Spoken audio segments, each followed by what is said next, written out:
Bonjour, bienvenue à la Maison du Cerf à Vigny en Sologne. Je vous invite à entrer. La Maison du Cerf a été rénovée en 2019 avec de nombreux partenaires. Ce projet a été financé par les institutions suivantes: Communauté de communes de la Sologne des Étangs, FEADER, l'EDER, Région Centre-Val de Loire, Pays de Grande Sologne. Le commissariat a été assuré par Pauline Robin et les amoureux de la Maison du Cerf. La médiation et la scénographie ont été conçues et réalisées par le collectif Entre vous, Pierre Bonnerue, Gilles Pouèche et Olivier Chimenti. Sauf mention contraire, les photographies sont d'Emmanuel Roger, Frédéric Dupont et Denis Avonde, Cerf qui ravale. La taxidermie est l'œuvre de Damien Barbary. Les séquences filmées ont été réalisées par Laurent Charbonnier. Un grand merci aux nombreux donateurs et à toutes les personnes ayant accompagné ce projet, en particulier les bénévoles de la Maison du Cerf. Naissance d'un musée. Le GIC du Cosson. Dans les années 1980, des propriétaires soloniaux autour de Vigny, entraînés par Étienne Collat-Desfrancs, se rendent compte que la population de cerfs qui les entoure est très jeune, avec des petits bois. C'est la période des petits cerfs soloniaux au bois blanc. Par ailleurs, ils constatent une surabondance de biches et de jeunes cerfs. Afin d'assurer un avenir aux cerfs en Sologne, ils estiment nécessaire de rééquilibrer l'espèce et de la laisser vieillir. Les propriétaires se réunissent alors en association, le groupement d'intérêt synégétique, GIC, du Cosson, né en 1989, présidé par Étienne Collat-Desfrancs. Ce groupement entoure le Cosson sur les départements du Loiret et du Loir-et-Cher. Les adhérents du GIC ont pour consigne principale de laisser vieillir les animaux, avec interdiction de prélever des animaux au-delà du daguet. En quelques années, les résultats sont concluants. À ce jour, le GIC a toujours une activité de gestion des cerfs sur les deux départements, en collaboration avec les fédérations départementales de chasseurs. Une quarantaine de membres suit toujours les conseils de cette association. La Maison du Cerf. Rejoints par d'autres propriétaires, les administrateurs souhaitaient créer une nouvelle entité pour partager leur passion du cerf, au-delà de la chasse. La Maison du Cerf naît en 1993. Les adhérents se réunissent dans une petite maison à Ligny-le-Ribaud afin de parler de leurs observations et échanger leurs connaissances. Très vite, l'envie de partager ces informations avec le plus grand nombre se fait sentir et la Maison du Cerf se développe. 10 ans plus tard, après avoir convaincu un public croissant de visiteurs, le conseil d'administration se lance dans la quête d'un nouveau site plus grand.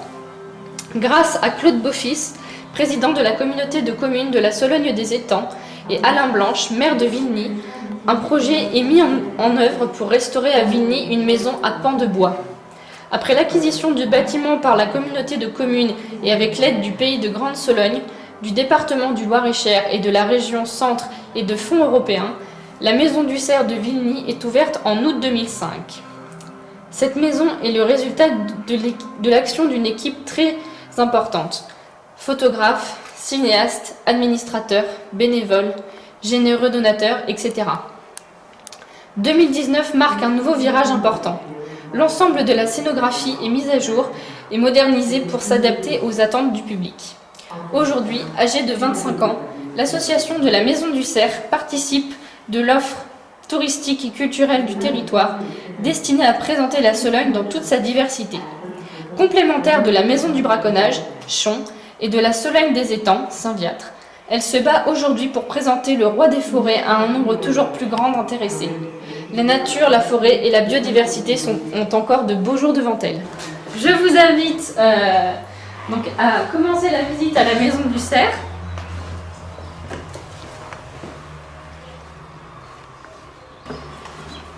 Alors, pour commencer la visite, je vous laisse vous installer et je vous mets en route l'introduction sonore qui présente notre ami Albert Le Cerf. C'est pas juste ici. Me voici enfin à vous, moi, Albert, le roi des forêts. Mes ancêtres ont quitté leurs plaines et steppes traditionnelles pour se réfugier et se protéger au cœur de la forêt. N'ayez crainte, les lois de la nature sont ainsi faites et je peux m'adapter en toutes circonstances. Nos relations sont mystérieuses depuis des millénaires. Mon naturel farouche et inoffensif fait de moi un animal sans danger, contrairement aux prédateurs comme le loup, l'ours ou le sanglier. En effet, quoi qu'il en soit, ces bois qui tombent chaque année et repoussent inlassablement plus grands, plus forts, À la vitesse de la végétation, ont frappé l'imaginaire humain. Ils sont devenus le symbole d'une vitalité intemporelle, d'une fécondité puissante, d'une éternelle résurrection. Les hommes de tout temps ont cherché à en comprendre le sens. Mais ils en ont retenu le symbole, ils m'ont fait Dieu. Médiateur entre le ciel et la terre du monde païen, je suis devenu l'animal sacré du monde chrétien.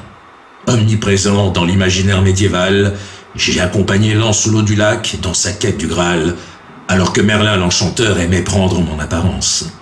J'ai également aidé le bon roi Dagobert à retrouver l'emplacement de la tombe de Saint-Denis, le premier évêque de Paris. Et à l'instar de Saint-Eustache ou de Saint-Hubert, l'on ne compte plus les conversions après les apparitions du Christ entre mes bois.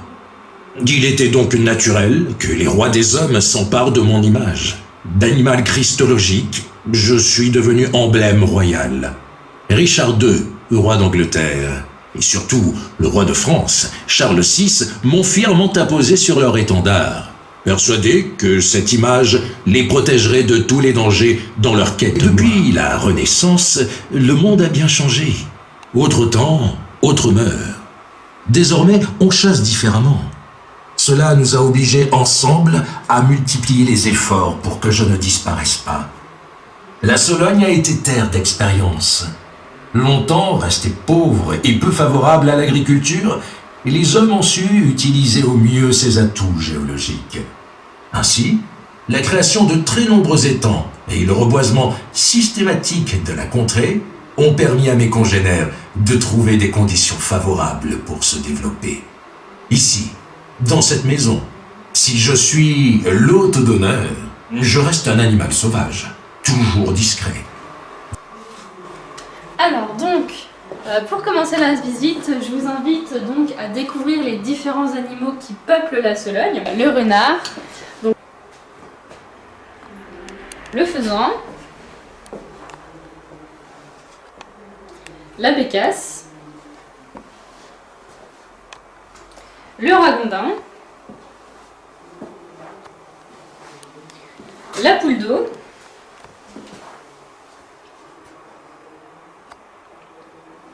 le canard colvert,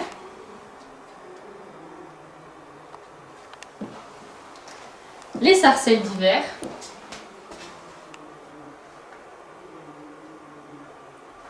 la perdrix rouge, le jet d'échelle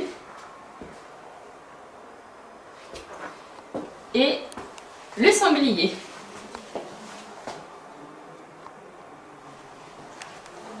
Alors, je vous invite maintenant à faire un petit jeu olfactif.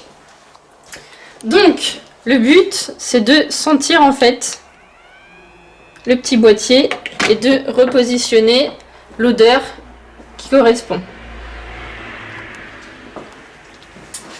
Alors, donc maintenant, je vous invite à passer dans la pièce donc, qui est dédiée aux contes, aux légendes, aux fables qui entourent le cerf. Comme vous le disiez, le cerf tout à l'heure, il y en a énormément. Donc ici, ça permet un peu de toutes les présenter.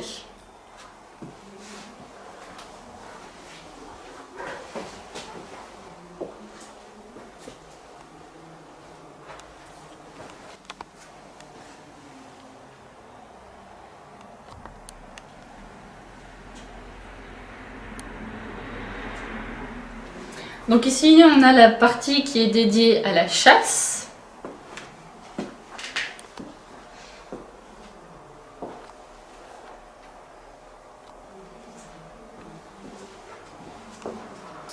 Ici, donc, on est sur la partie qui est dédiée à la famille du cerf.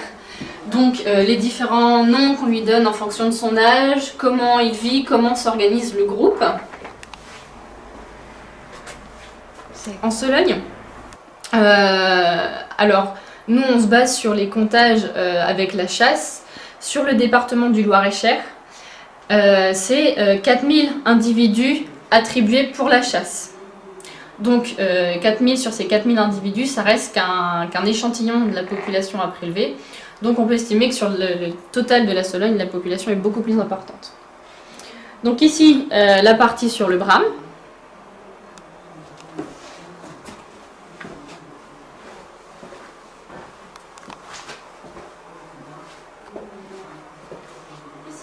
deux petits films donc, qui résument la famille qui expliquait juste avant et le Brahme. Je mets en route.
Alors donc je vous invite à continuer la visite à l'étage où on va parler plus des bois du cerf. Alors donc ici vous êtes devant ce qu'on appelle les têtes bizardes. Donc c'est tout ce qui désigne les anomalies des bois des trophées.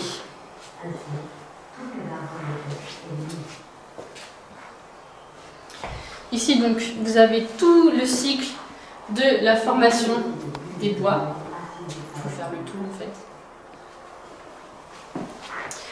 Ici vous êtes dans la partie un petit peu dédiée au pouvoir qu'on confère au cerf et donc tous les objets qu'on peut faire avec notamment les bois du cerf.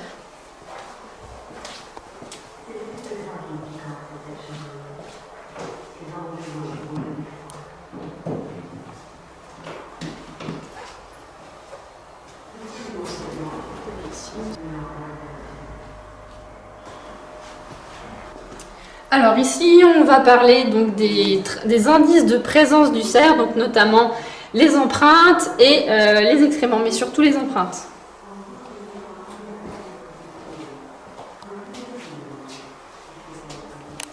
Donc ici, vous avez un espace également sur les peaux, pour toucher, pour voir un petit peu les différences. Différents publics, ça, on a beaucoup de groupes. Donc des gens qui sont en vacances, en voyage organisé, des écoles, des maisons de retraite, beaucoup de groupes. On a également aussi beaucoup d'individuels, donc des familles, des gens qui viennent à titre individuel. Ici, les dents.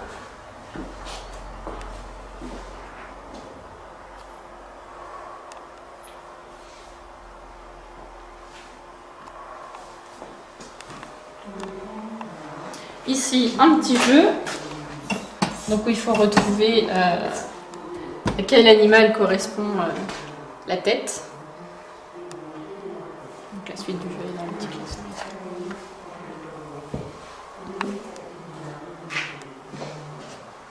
Ici également un petit labyrinthe pour les enfants.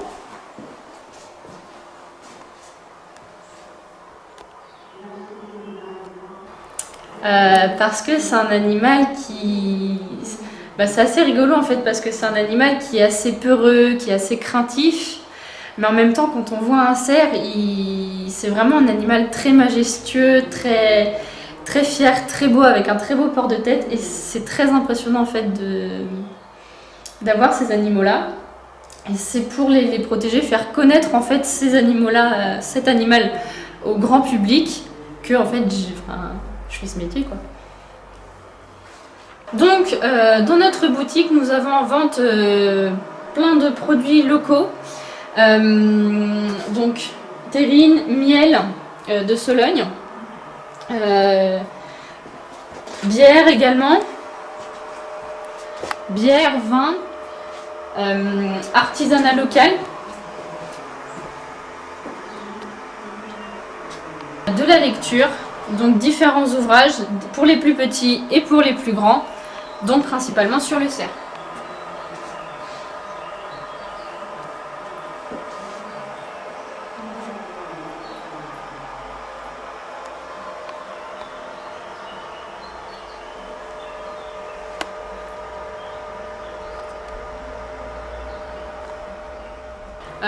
Donc le projet, c'est d'accueillir un maximum de visiteurs en fait. Donc là, comme la maison a été refaite récemment, donc l'objectif c'est d'accueillir un nombre plus important de visiteurs. Donc pour ça, on met en œuvre, on fait des visites guidées, on organise également des animations à l'écoute du brame et tout un tas de différentes animations tout au long de l'année. Pour les plus jeunes, pour les petits et pour les grands. Donc comme ça, tout le monde y trouve un peu son compte. Et donc nous, ça nous permet de faire connaître cet animal à un public toujours plus important.